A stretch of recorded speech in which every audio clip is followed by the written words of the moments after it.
It gives me immense joy to be back in this county of limitless potential, Homa Bay. It has been 62 eventful years since we took this historic step towards full independence through our hard work, determination, and self-belief. We have defied odds, surmounted challenges, triumphed over adversity, and emerged as a modern democratic state whose government and economy are energized by the restless ambition of confident citizens. Our forefathers knew, as we do, that we, the people, are the foundation, the pillars, and the engine of this nation, and that only we can do the work of building the Kenya we want. More critically, we understand keenly that this country is our home and we have no other. This is why wherever they go all over the world, Kenyans never forget their homeland and vigorously contribute to nation building.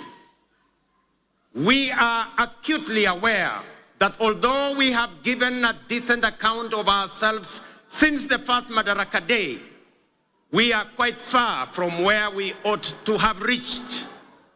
It is time for us to reflect on the state of our collective self-belief as a people, because without it, we lose all the opportunities that come with Madaraka.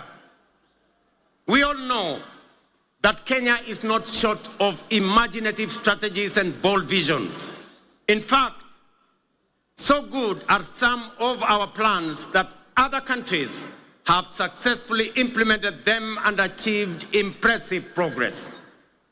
Our biggest problem has always been one of implementation and execution.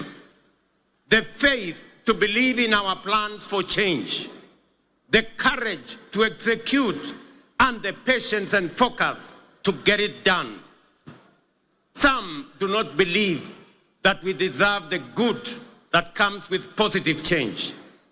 Others think we are too poor or even in the wrong part of the world.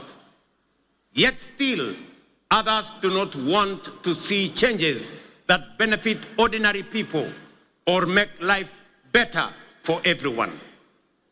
Today, ladies and gentlemen, I want to persuade the doubters that no one else is going to bring change except us, and that the only way to build the Kenya we want is by embracing change, however uncomfortable it may seem at first, and that we must possess the self-belief individually and collectively to approach our tasks boldly, confidently, and with determination in order to deliver new, more and better, sooner rather than later.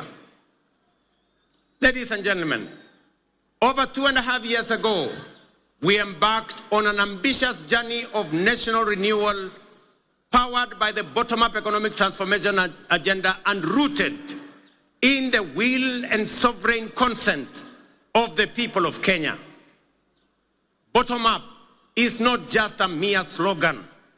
Today, it is a lived reality for millions of Kenyans, transforming lives and reshaping destinies across the country day by day.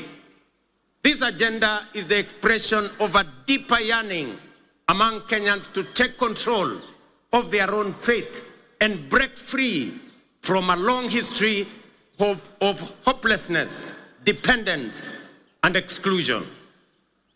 This renewal of our commitment to deliver on the fundamental mandate of Madaraka is inspired by the enduring spirit of self-determination through which we vow to give ourselves not only what was denied us during colonialism, but also what every citizen and every human being deserves.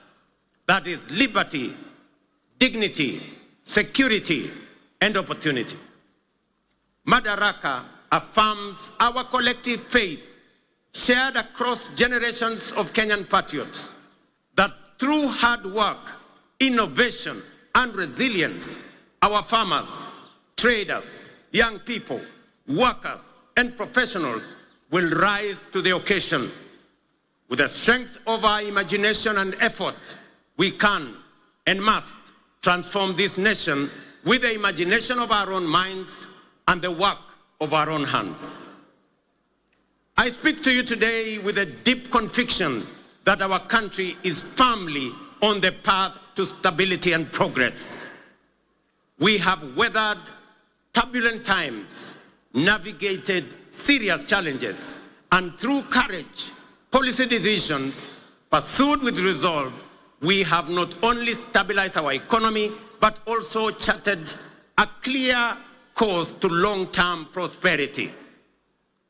Since August 2022, Kenya has recorded an average annual growth of an average of 5%, outperforming the global average of 3.3% and the regional average of 3.8%.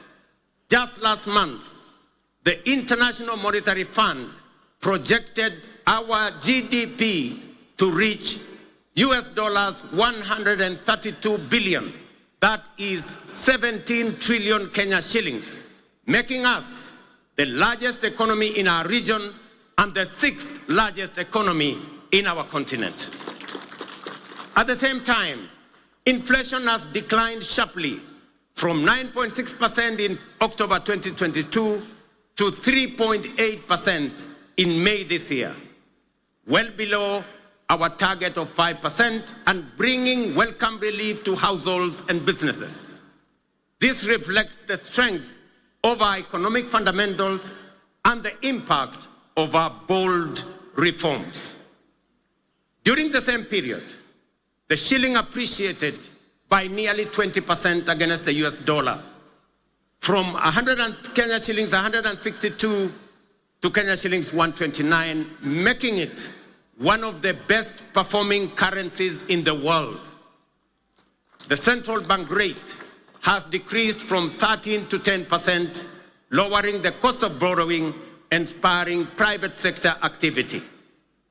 Additionally, our foreign exchange reserves now stand at US dollars 10 billion, extending our import cover from 2.5 to 4 months. Ladies and gentlemen, the affordable housing program stands as a powerful symbol of the socio-economic transformation underway across Kenya.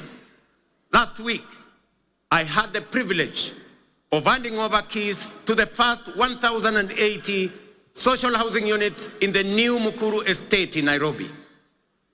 As I said then, while it was a life-changing moment for the new homeowners, it was equally one of the most profound and consequential days in my political career to witness how a deliberate government policy can uplift lives, restore dignity, and offer hope to communities that have long lived on the margins of our society.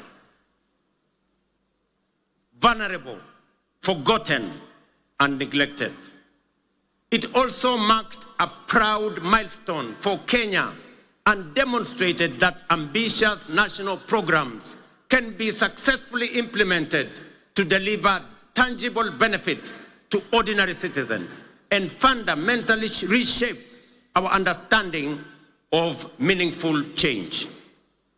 To see families move from the hardship of overcrowded slums to the relative comfort of permanent homes, complete with electricity, running water, and clean cooking gas, was a powerful reminder of what pro-people policies can deliver and the great things we can achieve together when we focus our thoughts and energy on possibilities and action rather than obstacles and doubt.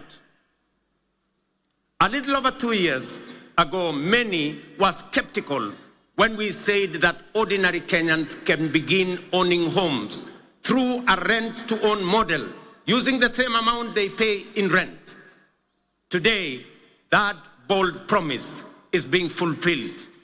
We saw the joy of Cherusha Mudhoni, a mother of 3, grandmother of 4, and second-hand clothes trader from Mukuru kwa Ruben as she stepped into her new home. Here in Homa Bay County, the county of limitless opportunities, just 2 days ago, I had the pleasure of handing over keys to the first occupants of 110 affordable housing units at Boma Yangu Housing Estate right here in Homa Bay. Among the new proud homeowners, some of whom are with us here today, were Kennedy Otieno Odede, a border writer, Helen Atieno Osala, a mama samaki at the new modern fish market here in Homa Bay, Geoffrey Othiambo Nyasuda, a Jua Kali fabricator, and Vincent Ocheng Onyango, a security guard. The journeys of new homeowners like Cherusha Mudhoni in Mukuru, Kennedy Odede here in Homa Bay, and thousands of others across the country, from the dehumanizing squalor of informal settlements to the security and pride of permanent homes, stand as a powerful testament to the transformative promise of bottom-up empowerment. They prove that with vision and resolve, courage and conviction, we can lift even the most forgotten among us into lives of dignity, hope, and limitless possibility. Ladies and gentlemen, if you didn't understand what we meant by bottom-up, now you do. If you didn't believe, now you believe. And if you thought it was a fantasy, as contributors to the housing levy, you are now witnessing and making history that will be remembered for generations to come in the history of Kenya. We are firmly on course to delivering 150,000 housing units under the Affordable Housing Program, which have been under construction since September 2022, with 11,000 units already available for occupation.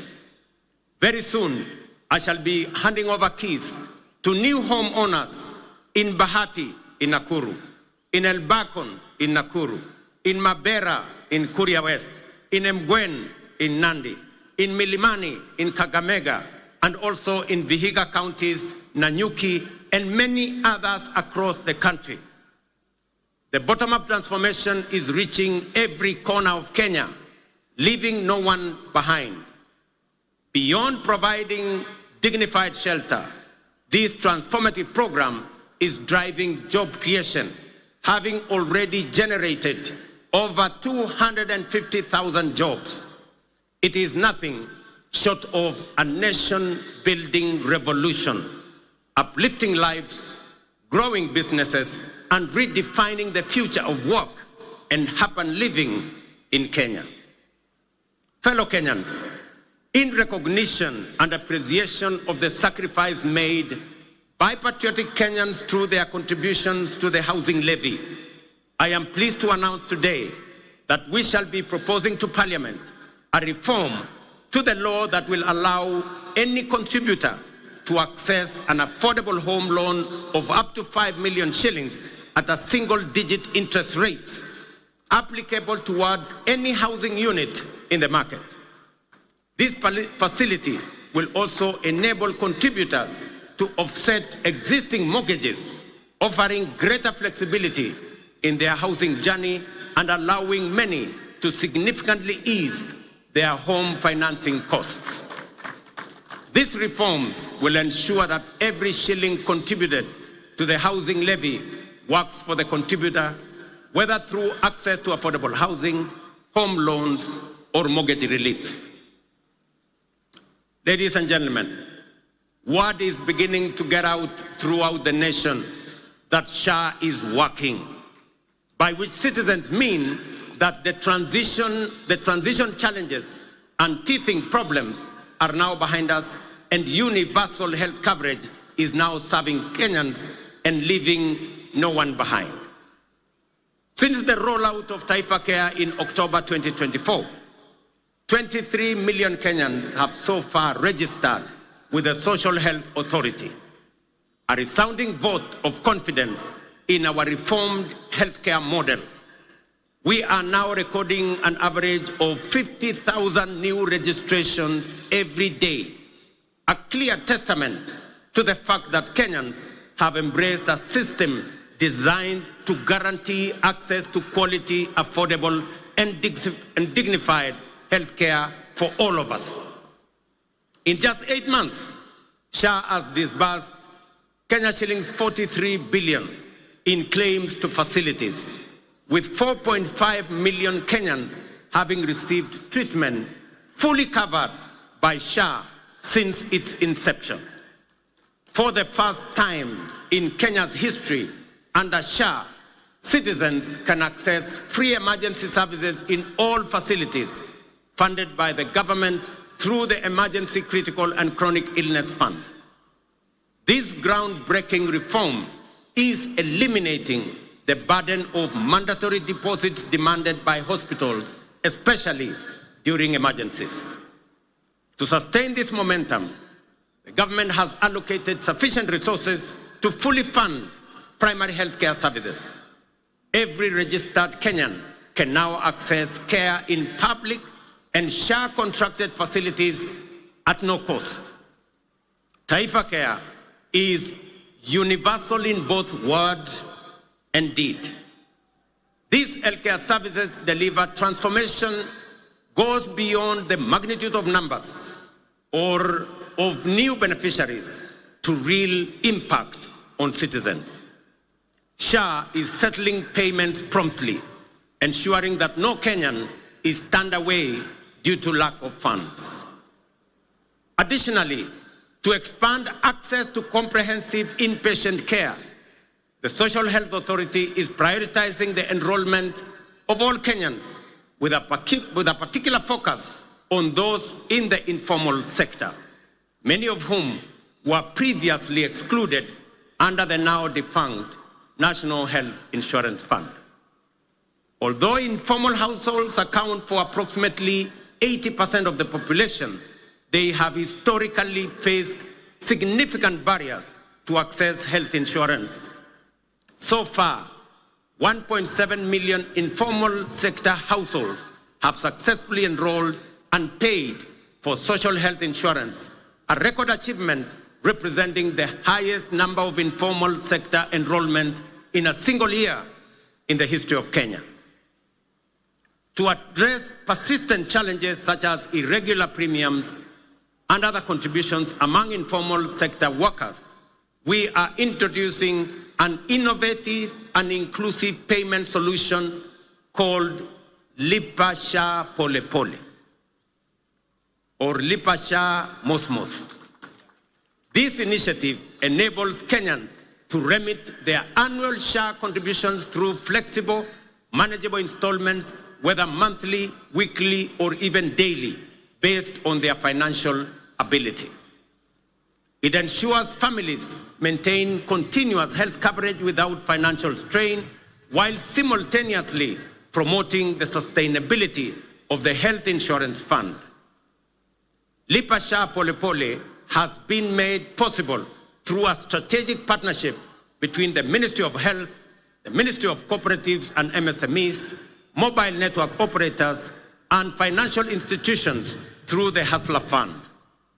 The system is simple and accessible to citizens. Citizens can dial *147# and follow the prompts to enroll and begin their contributions immediately. In addition to enhancing access to health insurance, we have prioritized the availability of essential medical equipment in public health facilities, moving away from the previous managed equipment services model, which placed maintenance and service delivery responsibilities solely on county governments. We have adopted a more efficient approach under the National Equipment Supply Program. Under this new model, the national government, working in collaboration with county governments, engages directly with equipment manufacturers and suppliers to deploy critical medical equipment based on county-specific needs. Payments are made on a fee-for-service basis aligned with the gazetted SHA tariffs. This output-based financing mechanism ensures that facilities are reimbursed only for actual services rendered, thereby enhancing accountability and guaranteeing the availability, functionality, and quality of medical services across public health institutions in our republic. I urge every Kenyan to take charge of their health by enrolling with the Social Health Authority so that together we can end the heartbreaking cycle where families are forced to auction their livestock, sell their land, or part with their life's possessions just to afford medical care. No Kenyan should choose between life-saving treatment and their dignity. Let us unite to build a healthcare system rooted in dignity, equality, and compassion, a system where access to care is a right, not a privilege for a few. Ladies and gentlemen, you will agree with me, fellow Kenyans, that the remarkable progress we are making in both affordable housing and Taifa Care has been made possible by the solidarity, trust, and commitment with which Kenyans have participated in and contributed to the realization of radical positive change on an unprecedented scale. The evidence before us of real progress with real impact on people's lives should encourage and inspire us to do even more together with greater confidence and to turn Kenya into the country we all aspire to belong.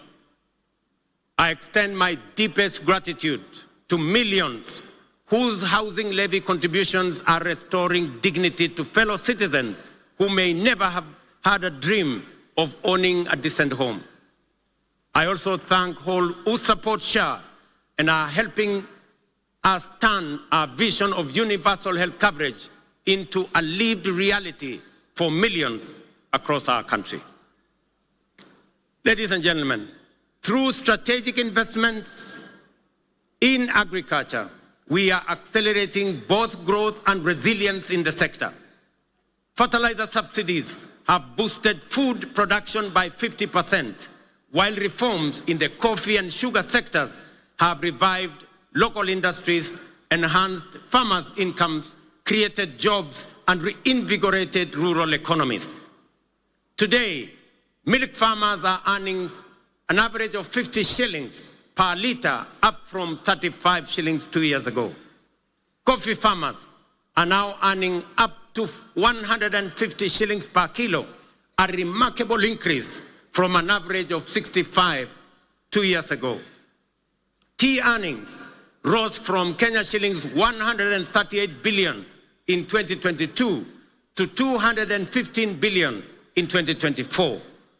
Sugar production surged from 490,000 metric tons in 2023 to 815,000 metric tons in 2024, enabling us to reduce sugar imports by 70%, while increasing farmers' earnings from 50 billion to 90 billion. We have intervened with consistency and focus to ensure sugarcane growers receive fair returns for their deliveries and that they get paid in full and on time. To anchor these gains sustainably, we must recognize that increasing the efficiency of milling plants is central to farmers' interest. Efficient mills are more profitable and offer farmers optimal returns.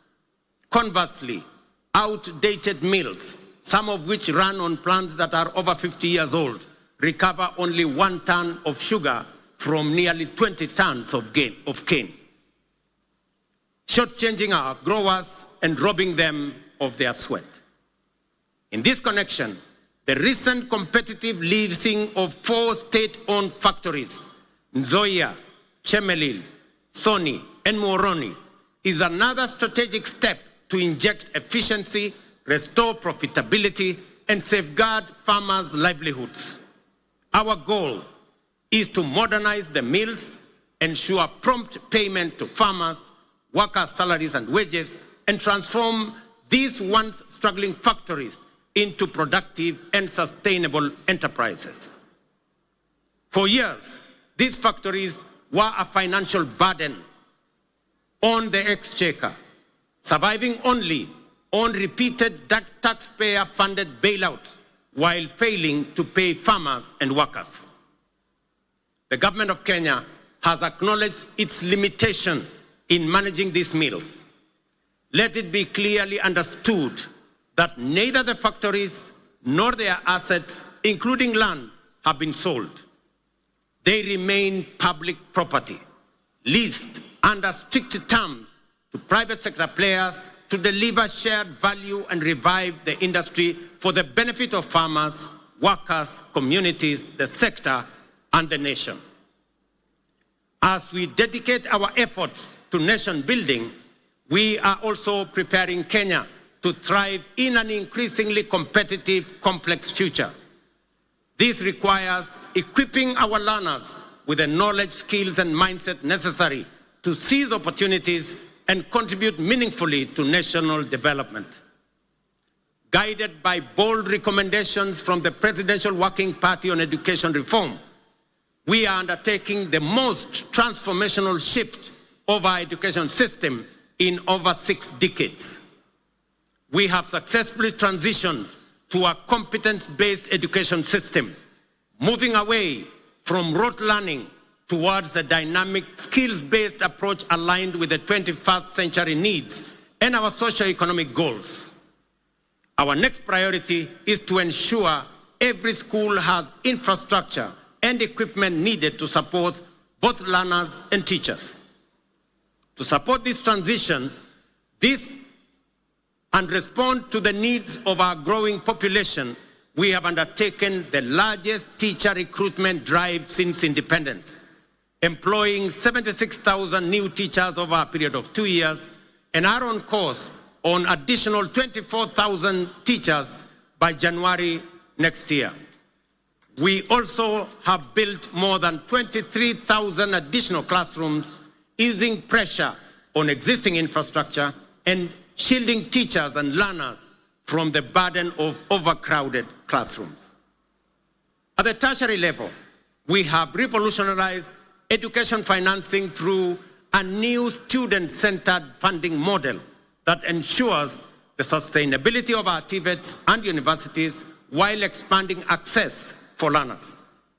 Today, students from poor families get up to 90% of government scholarships, with parents paying only a nominal fee.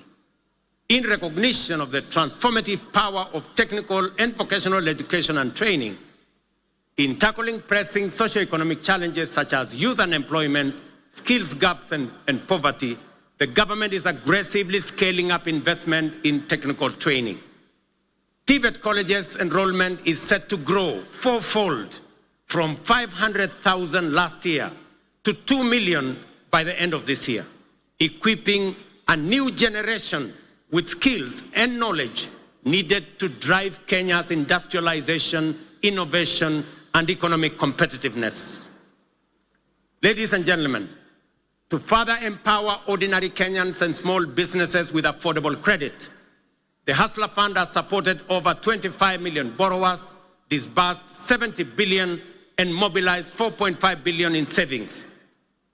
It has also introduced a revolutionary credit rating system that is transforming access to finance for millions who were previously excluded from the formal financial system.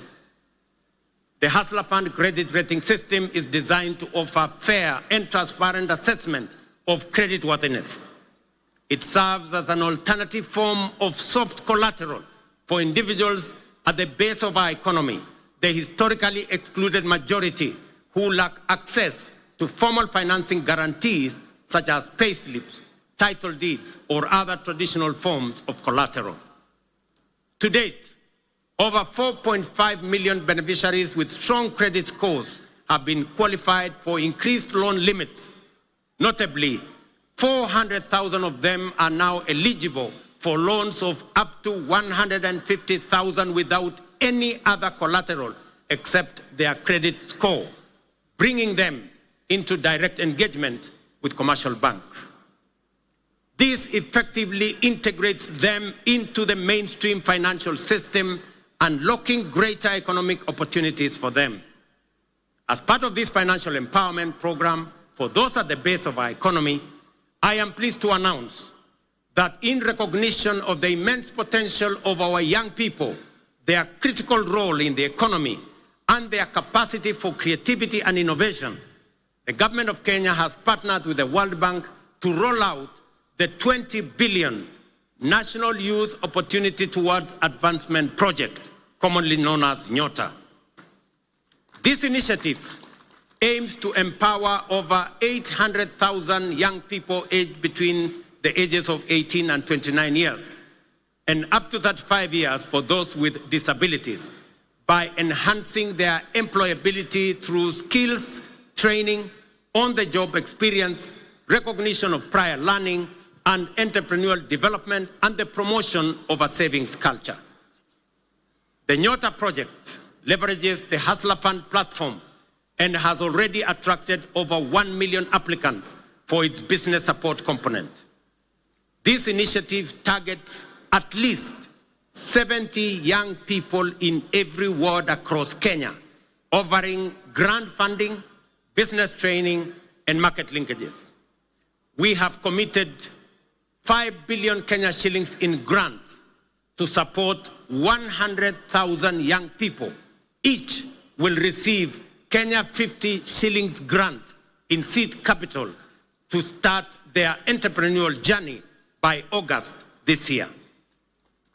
I am equally pleased to report to the nation that effective this week, we will commence the nationwide rollout of Climate Works, a bold and ambitious initiative aimed at engaging over 110,000 young people across the 47 counties in meaningful work that strengthens their nation's resilience, beginning with informal settlements.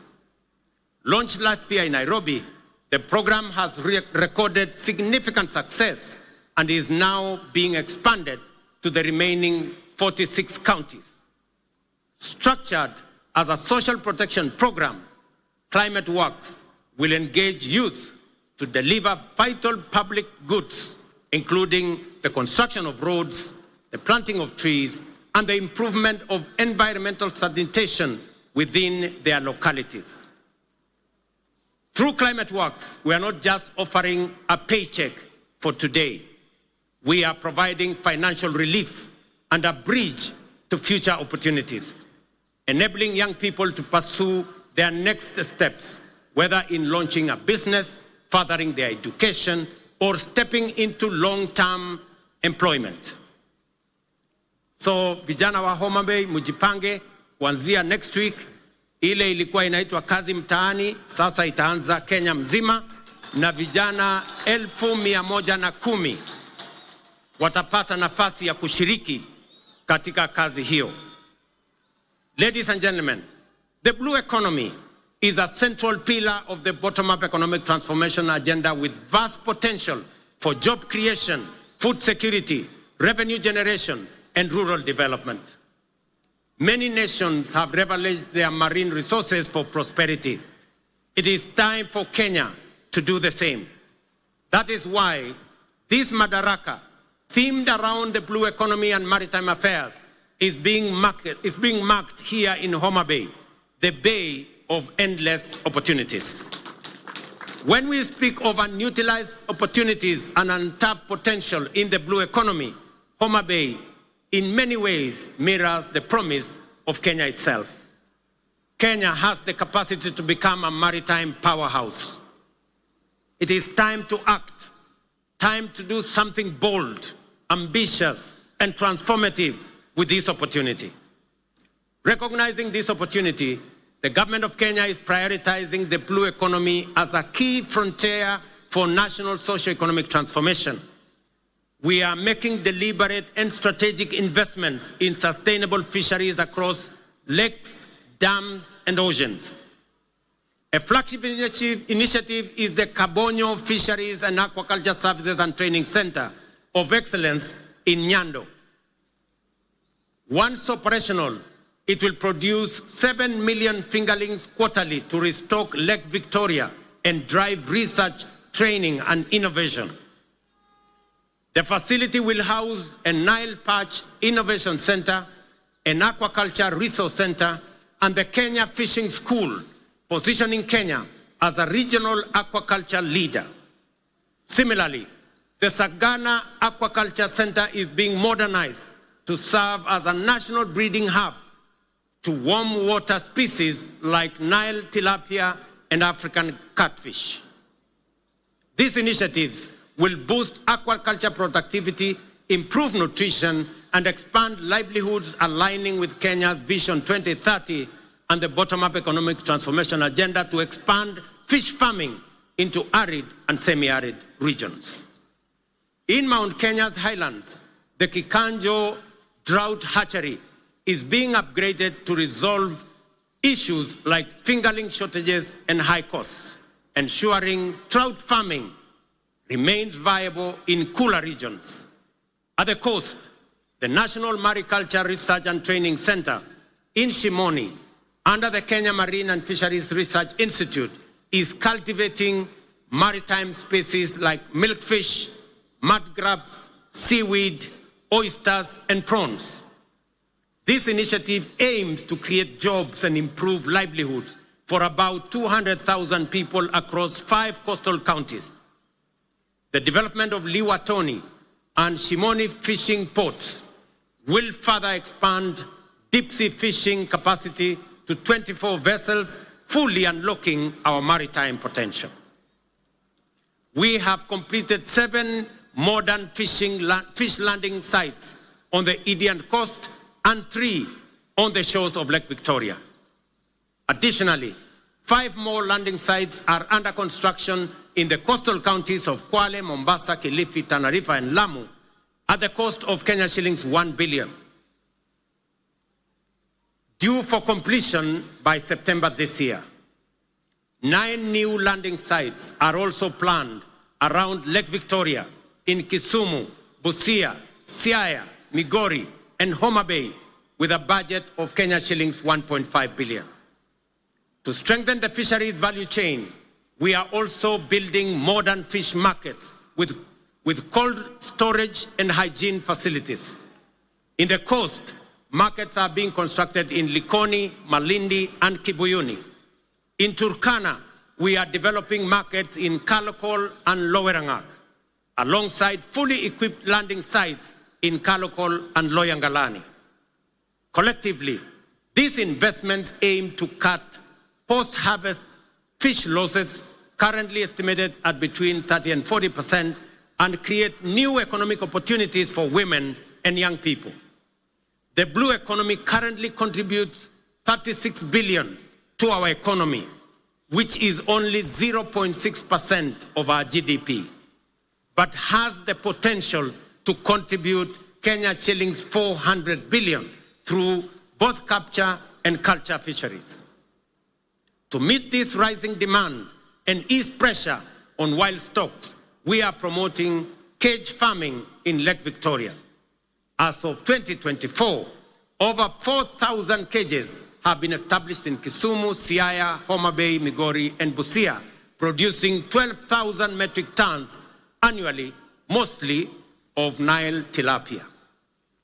Ladies and gentlemen, over the past 2.5 years, we have constructed 1,800 kilometers of new tarmac roads and maintained over 134,000 kilometers, surpassing our targets, unlocking markets, empowering rural communities, and supporting key sectors such as agriculture and housing. Discussions have been concluded on the extension of the standard gauge railway from Naivasha to Kisumu and onward to Malaba.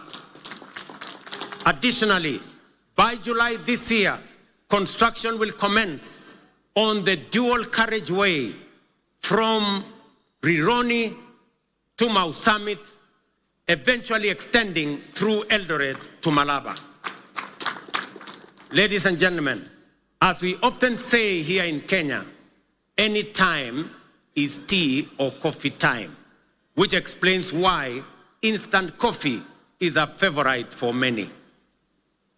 Yet we must all agree that while instant coffee is good, there are no instant solutions to the enduring and demanding tasks of nation building. Real change takes plans, persistence, and discipline. Promises must be followed by action and the willingness, discipline, and grit to do what is necessary day by day. Above all, we must overcome the fear of change, knowing that today's world demands courage, conviction, and bold leadership. The transformation underway throughout our country is real and considerable. Profound change is taking place before our eyes. Our children are getting quality education and relevant education. By January next year, we will have employed 100,000 teachers, the highest number in our nation's history, to help build the workforce of the future. Roads are connecting communities. Electricity is reaching every village. Dignified homes are rising across counties. Farmers are feeding the nation. Millions now access quality healthcare without barriers. Border riders are getting affordable credit, and Mama Mboga are thriving in modern markets nationwide. This is bottom-up economic transformation in action. No longer a distant dream, but a lived reality for millions of hard-working Kenyans whose dreams are now within reach. We must sustain this momentum to make up for lost time and create opportunities for millions still yearning for a chance. We must remain steadfast in our belief in Kenya's potential and in our ability to realize our dreams. Let us never become a nation that stopped believing, nor a people who only dreamed but were too afraid to act. Let us move forward with the same spirit, honoring the vision of our founding fathers.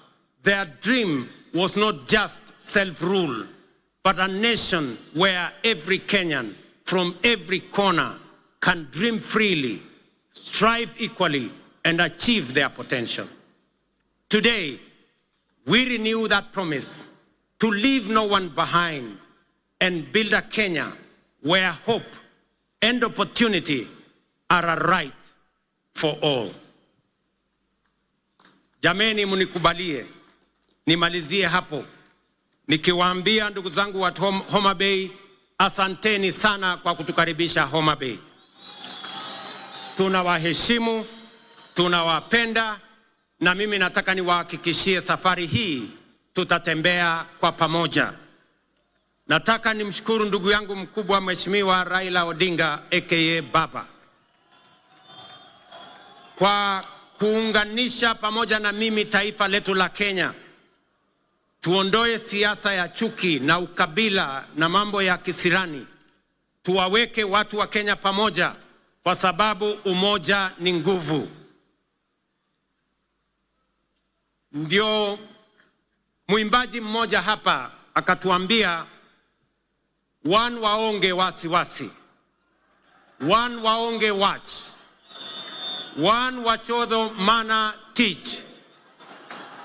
Alisema hakusema? Nirudie.